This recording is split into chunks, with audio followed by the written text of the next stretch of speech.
श्री गणेशाय नमः। एक साहूकार था जो शिव का अनन्य भक्त था। उसके पास धन धान्य किसी भी चीज़ की कमी नहीं थी, लेकिन उसके पुत्र नहीं था और वह इसी कामना को लेकर रोज शिवजी के मंदिर जाकर दीपक जलाता था। उसके इस भक्तिभाव को देखकर एक दिन माता पार्वती ने शिवजी से कहा कि प्रभु, यह साहूकार आपका अनन्य भक्त है। इसी को किसी बात का कष्ट है तो आपको उसे अवश्य दूर करना चाहिए। शिवजी बोले कि हे पार्वती, इस साहूकार के पास पुत्र नहीं है, यह इसी से दुखी रहता है। माता पार्वती कहती हैं कि हे प्रभु, कृपा करके इसे पुत्र का वरदान दीजिए। तब भोलेनाथ ने कहा कि हे पार्वती, साहूकार के भाग्य में पुत्र का योग नहीं है। ऐसे में अगर इसे पुत्र प्राप्ति का वरदान मिल भी गया तो वह केवल 12 वर्ष की आयु तक ही जीवित रहेगा। यह सुनने के बाद भी माता पार्वती ने कहा कि हे प्रभु, आपको इस साहूकार को पुत्र का वर देना ही होगा, अन्यथा भक्त क्यों आपकी सेवा पूजा करेंगे।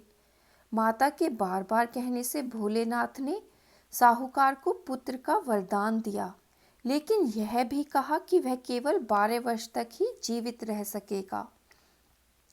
साहूकार यह सारी बातें सुन रहा था, इसलिए उसे न तो खुशी हुई और न ही दुख।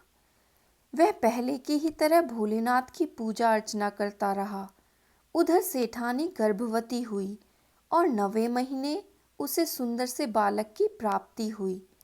परिवार में खूब हर्षोल्लास मनाया गया, लेकिन साहूकार पहले ही की तरह रहा और उसने बालक की 12 वर्ष की आयु का जिक्र किसी से भी नहीं किया। जब बालक 11 वर्ष की आयु का हो गया तो एक दिन साहूकार की सेठानी से बालक के विवाह के लिए कहा। तो साहूकार ने कहा कि वह अभी बालक को पढ़ने के लिए काशी भेजेगा। इसके बाद उसने बालक के मामा जी को बुलाया और कहा कि इसे काशी पढ़ने के लिए ले जाओ और रास्ते में जिस भी स्थान पर रुकना वहाँ यज्ञ करते और ब्राह्मणों को भोजन कराते हुए आगे बढ़ना। उन्होंने भी इसी तरह करते हुए जा रहे थे कि रास्ते में एक राजकुमारी का विवाह था। जिससे उसका विवाह होना था वह एक आंख से काना था। तो उसके पिता ने जब अति सुंदर साहूकार के बेटे को देखा तो उनके मन में आया कि क्यों न इसे घी घोड़ी पर बिठाकर शादी के सारे कार्य संपन्न करा लिए जाएं। तो उन्होंने मामा से बात की और कहा कि इसके बदले में वह ढेर सारा धन देंगे। तो वह भी राजी हो गए। इसके बाद साहूकार का बेटा विवाह की बेदी पर बैठा और जब विवाह कार्य संपन्न हो गए तो जाने से पहले उसने राजकुमारी की चुंदरी के पल्ले पर लिखा कि तेरा विवाह तो मेरे साथ हुआ, लेकिन जिस राजकुमार के साथ भेजेंगे वह तो एक आंख का काना है। इसके बाद वह अपने मामा के साथ काशी के लिए चला गया। उधर जब राजकुमार ने अपनी चुनरी पर यह लिखा हुआ पाया तो उसने राजकुमार के साथ जाने से मना कर दिया। तो राजा ने भी अपनी पुत्री को बारात के साथ विदा नहीं किया। बारात वापस लौट गई। उधर मामा और भांजे काशी जी पहुंच गए थे। एक दिन जब मामा ने यज्ञ रचा रखा था और भांजा बहुत देर तक बाहर नहीं आया तो मामा ने अंदर जाकर देखा तो भांजे के प्राण निकल चुके थे। वह बहुत परेशान हुए, लेकिन सोचा कि अभी रोना पीटना मचाया तो ब्राह्मण चले जाएंगे और यज्ञ का कार्य अधूरा रह जाएगा। जब यज्ञ संपन्न हुआ तो मामा ने रोना पीटना शुरू किया। उसी समय शिव पार्वती उधर से जा रहे थे।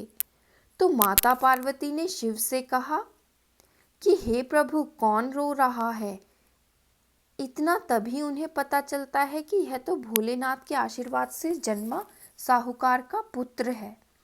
तब माता पार्वती कहती हैं कि हे स्वामी, इसे जीवित कर दें, अन्यथा इसके माता पिता के रोते रोते प्राण निकल जाएंगे। तब भोलेनाथ ने कहा कि हे पार्वती, इसकी आयु इतनी ही थी, सो वह भोग चुका। लेकिन माँ के बार बार आग्रह करने पर भोलेनाथ ने उसे जीवित कर दिया। लड़का ओम नमः शिवाय करते हुए जी उठा और मामा भांजे दोनों ने ईश्वर को धन्यवाद दिया और अपनी नगरी की ओर लौटे। रास्ते में वही नगर पड़ा और राजकुमारी ने उन्हें पहचान लिया।